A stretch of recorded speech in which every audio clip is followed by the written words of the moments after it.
Meron po tayong gagawin dito na higher na 32 inches. Ang model niya ay ito. Ayan, LE32B 8500D. Ang problema nito, power supply. Nabuksan ko na pala ito. Chinek ko na rin yung kung ano yung mga nasunog sa kanya. Yan, sabi nung may-ari nito nung pagsaksak daw nila kanina, bigla daw may pumutok sa likod. So binuksan ko na ito. Ayan, tinignan ko na rin na ayan sunog na sunog pati yung mga resistor na maliliit sunog din.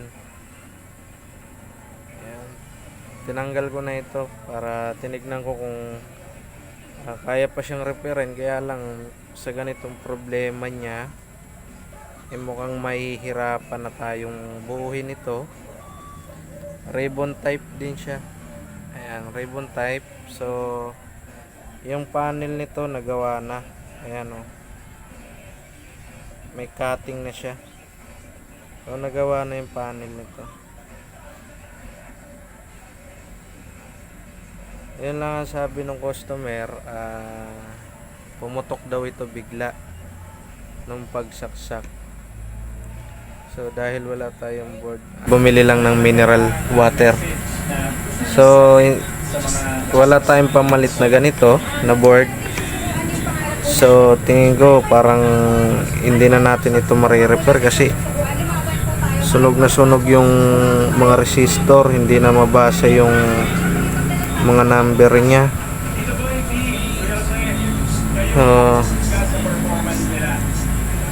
Titignan natin ito kung kaya natin tong paganahin.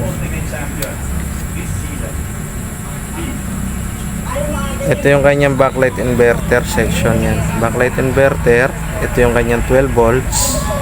Punta rito. Ngayon susubukan natin itong paganahin gamit ang 12 volts na adapter. Susubukan lang natin kung kaya. Ngayon kung halimbawa kaya naman siyang paganahin, siguro ibubukod na lang natin yung kanyang backlight. Ito, bubukod na lang natin siya. Nakikiusap yung may-ari nito na kung sakali gawan ko ng paraan, kasi sabi ko nga wala tayong board na ganito kapareho. So sabi ng may-ari, gawan daw ng paraan para kahit paano mabuhay siya. Ayan. So subukan natin siyang kabitan ng adapter na 12 volts dito. Supplyan natin tong 12 volts niya. Ito yung socket na ito, o kaya dito sa capacitor. Supplyan natin ng 12 volts. Tignan natin kung magdi-display siya o magpa-power siya. Okay, sige. Ikakabit ko lang yung 12 volts na adapter. So ito na nga, nailagay na natin tong 12 volts. Ayan, sa ilalim yung dumaan, pupunta rito sa capacitor nito. Ngayon testing natin kung magkakaroon siya ng indicator light. Tignan natin kung magkaka-power ito. Saksak ko lang. Okay, tignan natin.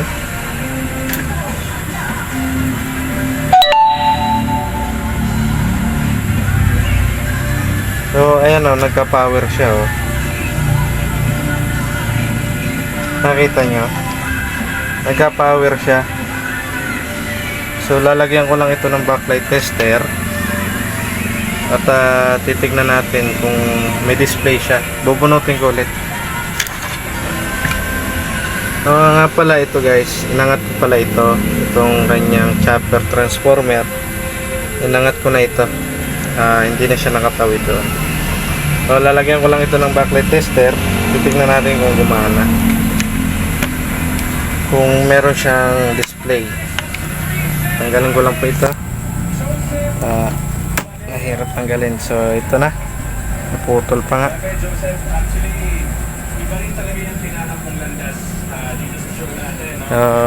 Kabitan ko lang to ng backlight tester. Titignan natin kung magiging may display siya.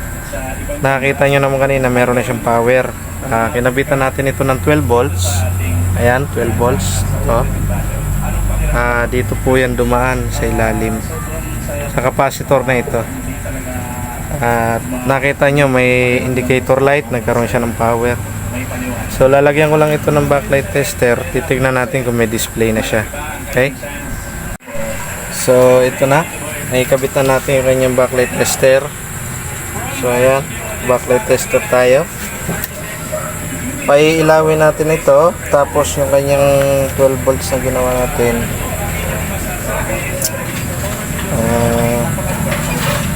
sasaksak natin. Sindihan ko lang ito.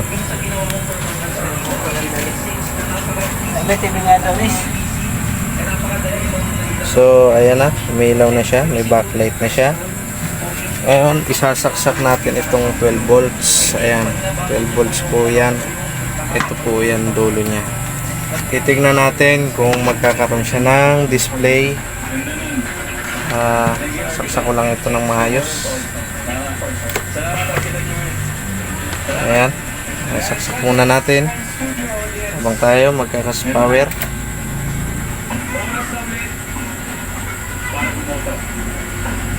So ayan, meron na siyang power. Ayan, may power na siya. 12 volts lang tayo, wala tong 220 na to. At adapter natin, backlight, so umiilaw na siya.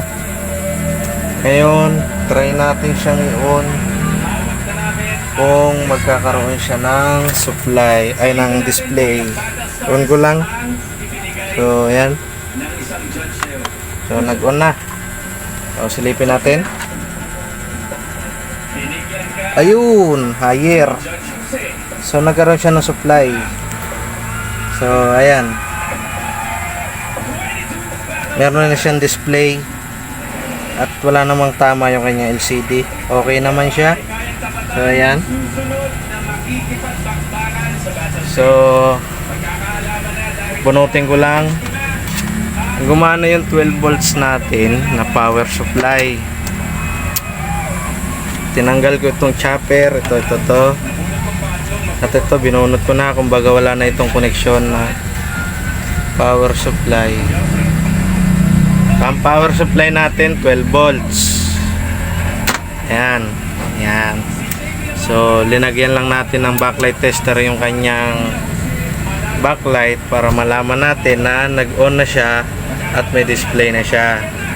So ibubukod na lang natin itong kanyang backlight. Gagawa tayo ng backlight inverter. So magiging power supply niya ay 12 volts na. Yun na lang ang magiging power supply niya. At sabi ng may-ari, gawan lang natin ng paraan na gumana ito. Kasi kailangan nata nila ito magamit na agad. So ginawa naman natin ng paraan. Power supply 12 volts. Sana ay tumagal itong ginawa nating paraan.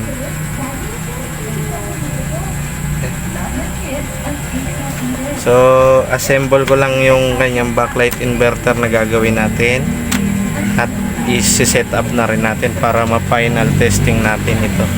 So ito na, natapos na natin. Ito yung kanyang 12 volts na convert natin. So ito 12 volts at yung kanyang ginawa nating backlight inverter, direct na rin to sa 220.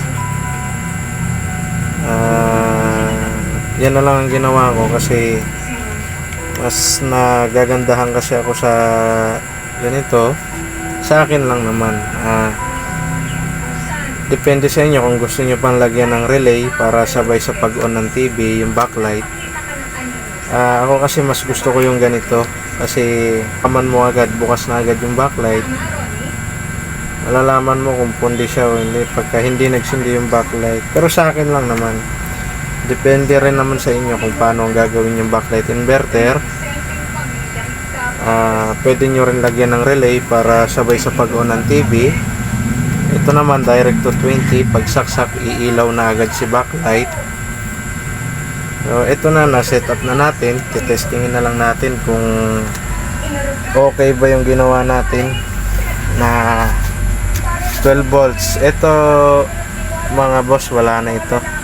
Yan, nakaangat yung chopper niyan. Ito yung sunog, sunog talaga siya. Hindi na makita yung mga number ng resistor. So subukan natin siyang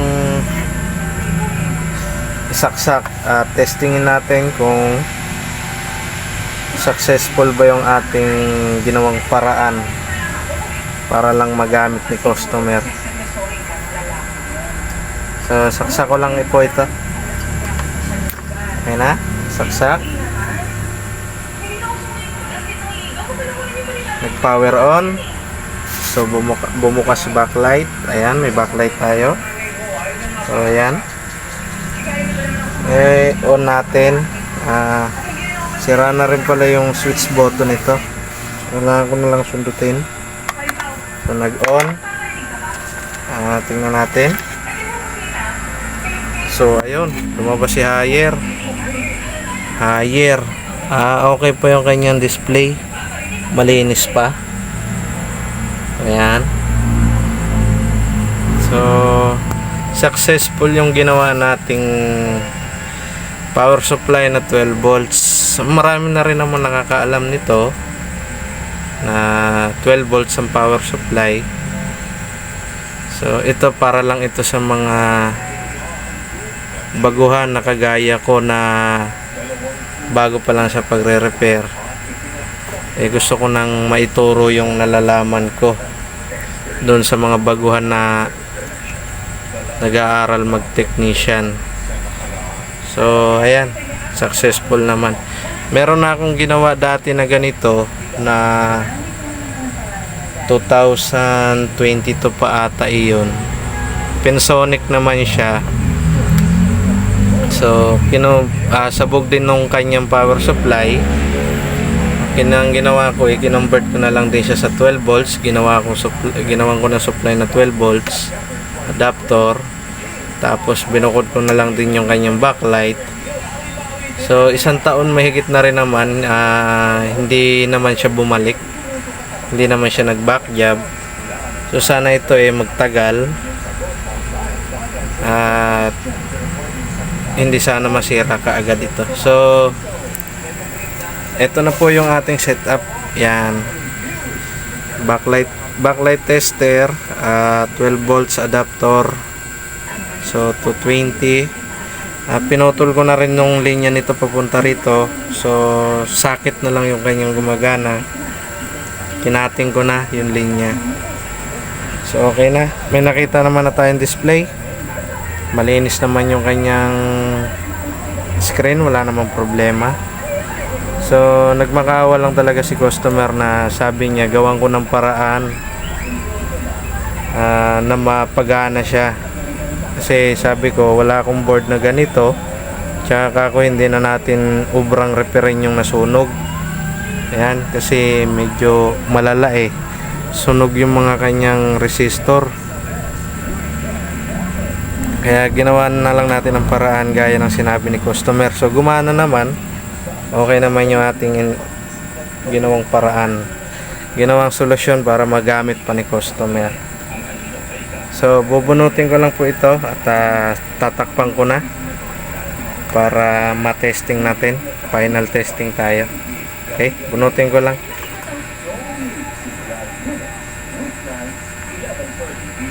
So ito na, final test tayo. Isasaksak ko lang at natakpan na natin siya. Final test tayo. Hindi ko na siya kinabitan ng TV Plus kasi ginagamit ng asawa ko yung TV Plus ko. Nandun sa loob, nanonood ng alaala mo kaya. So bubuksan lang natin siya. Pagaganahin lang natin siya. Pag gumana naman siya, ibig sabihin okay na yun. So hindi ko lang kasi siya malagyan ng affordable box o TV Plus kasi ginagamit ng asawa ko. Nag-iisa na lang kasi yun nabili kasi yung ginagamit kong TV Plus dito, binili ng customer ko. Wala daw siya magamit, kaya binigay ko na lang din. So testing natin, saksak ko lang. So nakita niyo, umilaw yung backlight niya. May backlight na siya. Yan. So power on ko lang. Ayan, may power na siya. Power on ko lang. Sira na kasi yung button nito. So ayan na. Nagaw na. Uy. So ayan. Okay naman siya. Kaya lang meron siyang guhit na lumalabas dito pag sa unang bukas niya. Siguro na anuhan siguro ito sa pagputok ng piyesa. Sabi ng customer, malakas daw yung putok. Umuusok pa daw yung likod. So okay naman na siya.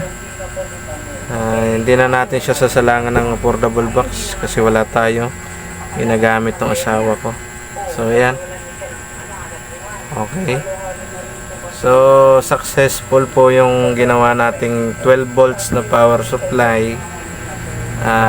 Hindi na natin pinagana yung kanyang power supply sa board. Kumbaga 12 volts na lang yung ginamit nating supply. Binukod na lang din natin yung kanyang backlight inverter para magamit na ng customer. Matutuwa na si customer nito na nagawa natin ng paraan yung kanyang TV. So hanggang dito na lang tayo. At sa susunod na lang na may gawa ulit tayo. Okay?